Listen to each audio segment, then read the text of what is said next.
یہ جانشینی اور یہ خانقاہ، اس کا تصور اور کانسیپٹ کیا ہے؟ یہ خانقاہیں کیوں ہے؟ پھر اس میں پیر کیوں ہوتا ہے، جانشین کیوں ہوتا ہے؟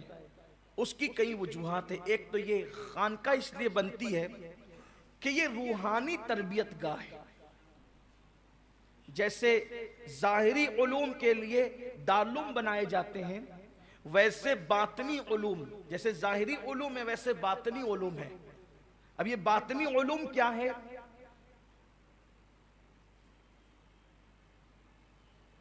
اس کی بڑی تفصیل ہے۔ جیسے انسان کے جو ظاہری اعمال ہوتے ہیں اس پر شریعت کے احکامات نافذ ہوتے ہیں، لیکن ایک باطنی گناہ بھی ہے، باطنی اعمال بھی ہے۔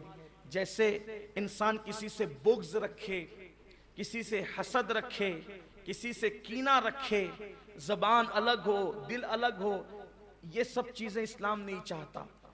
تو خانقاہوں کے اندر دل سنوارا جاتا ہے۔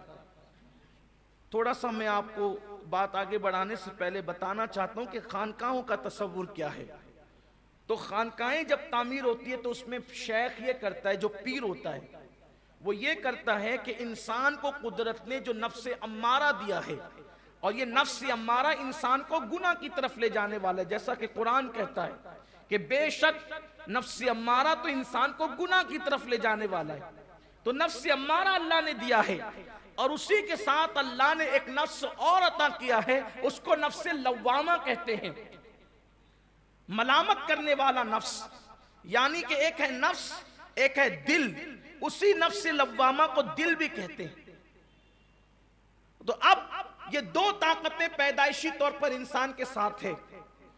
تو جب نفس امارہ گناہ کی طرف لے جانا چاہتا ہے، اور نفس لوامہ کہتا ہے رک، مت جا گناہ کی طرف، اگر آدمی نہیں جاتا ہے تو نفس لوامہ کے اندر ایک انرجی آ جاتی ہے، طاقت آ جاتی ہے، قوت آ جاتی ہے، اور امارہ کمزور ہو جاتا ہے۔ پھر اس کے بعد کل وہ بہت زور سے کہہ رہا تھا گناہ کے لیے، آج تھوڑی دھیرے سے کہتا ہے گناہ کے لیے، لیکن اب بھی وہ نہیں مانتا۔ پھر وہ اور مضبوط ہوتا ہے نفس لوامہ، پھر اور مضبوط ہوتا ہے، پھر اور مضبوط ہوتا ہے، اس طرح سے نفس امارہ ختم ہو جاتا ہے۔ پھر یہ نفس لوامہ بہت طاقتور اور پاورفل ہونے کے بعد بطور انعام گویا کہ اس کو اور اونچائی دے دی جاتی ہے، اس کے درجے بڑھا دیے جاتے ہیں، اور یہی نفس امارہ نفس لوامہ نفس مطمئنہ میں تبدیل ہو جاتا ہے۔ اور یہ نفس مطمئنہ وہ ہے کہ اگر اس کو آگ پر بھی لٹا دیا جائے تو بھی وہ مطمئن رہتا ہے، سولی کو دیکھتا ہے تو مطمئن رہتا ہے، دشمن کو دیکھتا ہے تو مطمئن رہتا ہے، فرشتوں کو دیکھتا ہے تو مطمئن رہتا ہے، مصیبت اس کو ٹینشن میں نہیں لاتی، تکلیف اس کو ٹینشن میں نہیں لاتی، بھوک اور پیاس اس کو بے چین اور بے قرار نہیں کرتی۔ قرآن اس کا آئینہ یوں بیان کرتا ہے، الا ان اولیاء اللہ لا خوف علیہم ولا هم یحزنون، آگاہ ہو جاؤ جو اللہ کے دوست ہیں نہ ان کو خوف ہے نہ کوئی غم ہے۔ اور اگر ایسا نہیں، اور پھر جب وہ دنیا سے جاتا ہے تو پھر اس نفس مطمئنہ کو یوں بلایا جاتا ہے، یا ایتھا النفس المطمئنہ ارجعی الی ربک راضیۃ مرضیہ فادخلی فی عبادی وادخلی جنتی۔ اے نفس مطمئنہ لوٹ جا، چل اپنے رب کی طرف لوٹ جا، اس حالت میں کہ تیرا رب تجھ سے راضی اور تو اللہ سے راضی ہے، اور تو اللہ کے خاص بندوں میں، عبادی کا ہمارے خاص بندوں میں شامل ہو جا، اور ہماری جنت خاص میں داخل ہو جا۔ یہ مرتبہ ملتا ہے گناہ سے بچنے کا۔ دوسری بات، اگر اس کے الٹ ہو کہ نفس لوامہ کی بات نہ مانے، نفس امارہ کی مانتے رہے، گناہ ہی کرتے رہیں، تو پھر نفس لوامہ کمزور ہوتا جاتا ہے، اور اس کے بعد جو ہے وہ نفس امارہ موٹا اور بڑھتا جاتا ہے۔ پھر ایک وقت وہ آتا ہے کہ لوامہ ختم ہو جاتا ہے، اور وہ نفس امارہ وہ شکل اختیار کر جاتا ہے شیطنت کی، کہ اس کے دل پر پھر مہر لگا دی جاتی ہے، نہ انسان حق سنتا ہے، نہ حق بولتا ہے، نہ حق کو پسند کرتا ہے، گویا کہ وہ انسانوں میں شیطان بن جاتا ہے۔ تو یہ خانقاہ اس لیے ہوتی ہے جیسے دواخانے ہوتے ہیں کہ مریض کو اگر دواخانے میں لایا جائے تو مرض کے اعتبار سے ڈاکٹر علاج کرتا ہے، دیکھنے والے کو سب مریض برابر سے نظر آتے ہیں، لیکن مریض ڈاکٹر کیا کرتا ہے؟ کسی کو صرف گولی دیتا ہے، کسی کو انجیکشن دیتا ہے، کسی کو دوا گولی انجیکشن دے کے گھر بھیجتا ہے، کسی کو ایڈمٹ کرتا ہے، پھر کسی کو ایڈمٹ کر کے صرف اس کا علاج کرتا ہے، کسی کو ایڈمٹ کر کے اس کا آپریشن کرتا ہے، کسی کو بلکہ پھر کسی کو آپریشن نہیں کرتا، پھر اپنے دواخانے سے کسی بڑے دواخانے کی طرف منتقل کرتا ہے، کسی کو صرف جو وہ جنرل وارڈ میں رکھتا ہے، کسی کو آئی سی یو میں رکھتا ہے۔ اس طریقے سے الگ الگ ڈاکٹر کا انداز ہوتا ہے۔ خانقاہ دواخانے کی طرح ہوتی ہے۔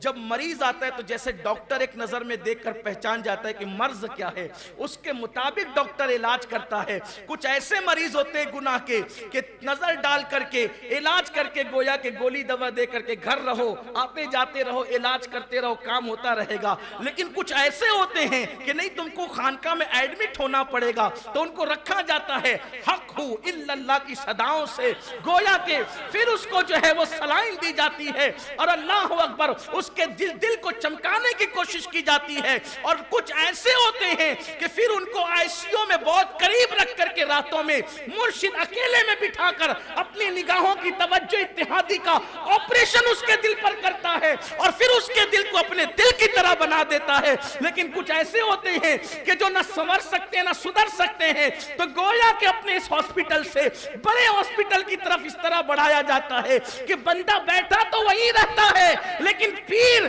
غوث الاعظم دستگیر سے کہتا ہے اس کا علاج میرے ہاتھ میں نہیں ہے، اے سرجن اب آپ توجہ کرنا، آپ کی نگاہ کرم ہو۔ یہ خانقاہ کا کانسیپٹ ہے جو میں نے جدید دور کے دواخانے سے ایک مثال کے ذریعے سے آسان زبان میں سمجھ۔ اگر میں ہاہوت لاہوت باہوت ملکوت سر اخفی خفی اگر اس میں آپ کو لے جاتا تو آپ اٹھ کر کے بھاگ جاتے۔ تو آپ جو سمجھ سکتے تھے میں نے انجیکشن سلائن دوا گولی اس کو میں نے اپنے انداز سے بیان کیا۔ اگر یہ باتیں صحیح ہیں تو من جانب اللہ ہے، اور اگر اس میں کوئی غلطی ہو گئی ہو تو یہ میرے نفس کا قصور ہے۔ تو یہ ہے خانقاہ کا تصور، اس میں پیر رہتا ہے۔ لیکن پیر، اب ایک اور بات، جیسے ڈاکٹر کو صرف مریض سے تعلق ہوتا ہے، پیسے سے نہیں، آنے والا غریب ہے کہ امیر ہے، یہ میں پہلے کے ڈاکٹر کی بات کر رہا ہوں، یہ وہ ڈاکٹر نہیں کہ ٹیبل پہ رکھوں گے تو پھر علاج نہیں۔ یہ ہم اپنے بچپنے کے ڈاکٹروں کی بات کر رہے ہیں، اور اب بھی ایسے ڈاکٹر ہیں ہمارے شہر میں جنہیں پیسے سے کوئی مطلب، امیر غریب سے کالے گورے سے کوئی مطلب نہیں، اس کو اپنے مقصد پہ نظر ہے، مریض آیا علاج ہی کرنا ہے۔ ویسے خانقاہ میں بیٹھنے والا شیخ کوئی آئے، وہ کسی کو جھڑکتا نہیں، ہکالتا نہیں، وہ دھکے نہیں دیتا، کالا ہو گورا ہو چھوٹا ہو بڑا ہو، کسی نسل کا ہو کسی حسب کا ہو کسی خطے کا ہو کسی قبیلے کا، بس وہ آنے والے کو اللہ سے ملانا چاہتا ہے، کنیکشن جوڑنا چاہتا ہے، اور اس وقت تک وہ چھوڑتا نہیں جب تک کہ اس کی دل کو مکمل صحت مند نہیں کر دیتا۔ دواخانے سے ڈسچارج کب ملتا ہے؟ جب مکمل صحت ہے، لیکن بل ادا کرنا پڑتا ہے، وہاں بھی بل دینا پڑتا ہے۔ یہاں بل پیسوں کی شکل میں ہوتا ہے، اور یہاں پیر کے یہاں بل جو ہوتا ہے جان مال اولاد سب آدمی پیر کے ہاتھوں بیچ دیتا ہے۔ اب مرید ہونے کے بعد کچھ اپنا نہیں رہتا، سب پیر کا ہو جاتا ہے۔ یہ ہے تصور۔ تو یہ خانقاہوں کا تصور، اور خانقاہوں میں انسانیت ہے، مذہبوں ملت کی تفریق کے بغیر خدمت کرتے ہیں خانقاہی لوگ۔ اگر وہاں کھانے کے لیے کافر بھی آ جائے تو وہ دھکے دے کے نہیں بھگاتے، کافر کو بھی کھلاتے، سب کو پلاتے۔ جانوروں، خانقاہوں میں جانوروں کی بھی روٹیاں بنائی جاتی ہیں، ان کو بھی کھلایا جاتا ہے، سب کا خیال کیا